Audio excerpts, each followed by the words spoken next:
Salut tout le monde, c'est Jean-Yves Ponce, votre spécialiste de la mémoire et de la concentration depuis 2011. Je vous offre des techniques, je partage avec vous les meilleurs conseils pour que vous puissiez apprendre mieux, avoir une meilleure mémoire bien sûr, mais également une meilleure concentration. Je vais traiter aujourd'hui une question qui revient très souvent, c'est comment rester motivé quand on a une énorme quantité de travail qui nous attend. Une énorme montagne.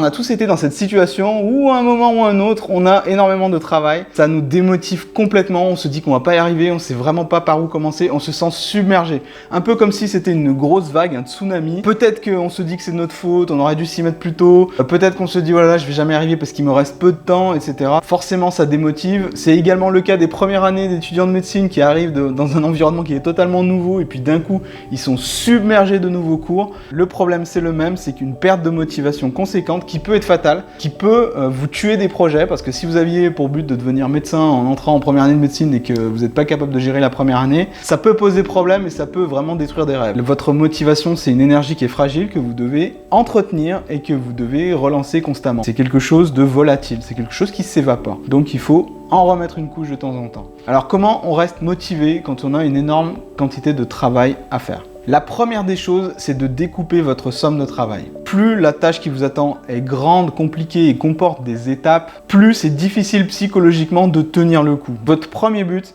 ça va être de déterminer ce que vous pourriez faire en un mois. Si vous avez un mois devant vous, si vous avez une semaine, vous devez réagir en tant que semaine. Qu'est-ce que je pourrais réaliser en une semaine en étant objectif, pas en ayant les yeux plus gros que le ventre. Puis, qu'est-ce que vous pourriez faire en un jour? Puis, qu'est-ce que vous pourriez faire en une demi-journée? De cette façon, vous commencez à découper un petit peu. Non seulement ça vous donnera des petites missions à faire chaque jour ou chaque demi-journée si vous décidez d'aller jusqu'à la demi-journée, ça vous permettra d'avancer au quotidien un petit peu et de baisser la pression. Donc déjà, première chose, découpez ce que vous avez à faire, que vous pouvez faire en un mois, puisque vous pouvez faire en une semaine, puisque vous pouvez faire en une journée, puis en une demi-journée. Tout ça, ça vous permet de découper un petit peu les choses, de les répartir de façon plus intelligente. Attendre le week-end pour avancer beaucoup, c'est une illusion. Vous ne pourrez pas le faire, vous ne pourrez pas rester motivé. Au contraire, ça va vous démotiver parce que vous vous rendrez compte que le week-end, vous n'avez pas autant de temps que vous imaginiez. Il y a toujours des imprévus qui se greffent. Et le reste de la semaine, vous perdez du temps en fait parce que il y a toujours des moments où vous pourriez bosser, mais vous décidez de faire autre chose. Coucou Facebook, coucou tous les réseaux sociaux, etc. Mais ce n'est pas tout. Pour rester motivé, vous devez également classer les choses. Parmi tout ce qui vous attend, qu'est-ce qui est important et urgent? Qu'est-ce qui est important mais pas si urgent que ça? Qu'est-ce qui est pas important mais urgent? Et qu'est-ce qui est pas important et pas urgent? Cette classification en 4 étapes, on la retrouve dans le livre 7 habitudes de ceux qui réussissent tout ce qu'ils entreprennent.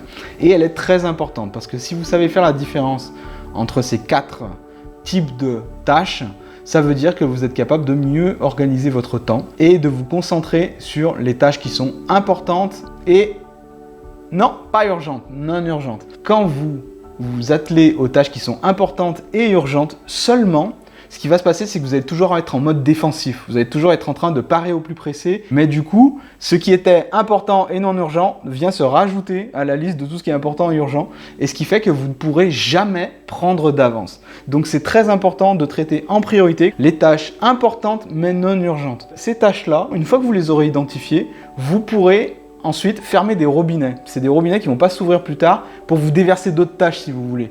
Donc, c'est des choses que vous prenez le temps de fermer comme il faut. Vous aurez beaucoup moins de tâches importantes et urgentes à gérer. Quant à ce qui est non important mais urgent, est-ce que vraiment c'est à vous de le faire? Est-ce que vraiment vous ne pouvez pas vous faire aider pour les faire? Généralement, c'est les choses qui ne sont que vous devez caser quand vous avez le temps, à la fin de la journée, une fois que vous avez avancé en priorité sur ce qui est important et non urgent ou important et urgent. C'était les petits trucs que je voulais vous partager pour rester motivé parce qu'une fois que vous savez vous organiser avec ces 4 types de tâches, que vous savez les gérer, tout simplement votre motivation augmente et vous vous sentez beaucoup plus capable de gérer les grosses charges de travail.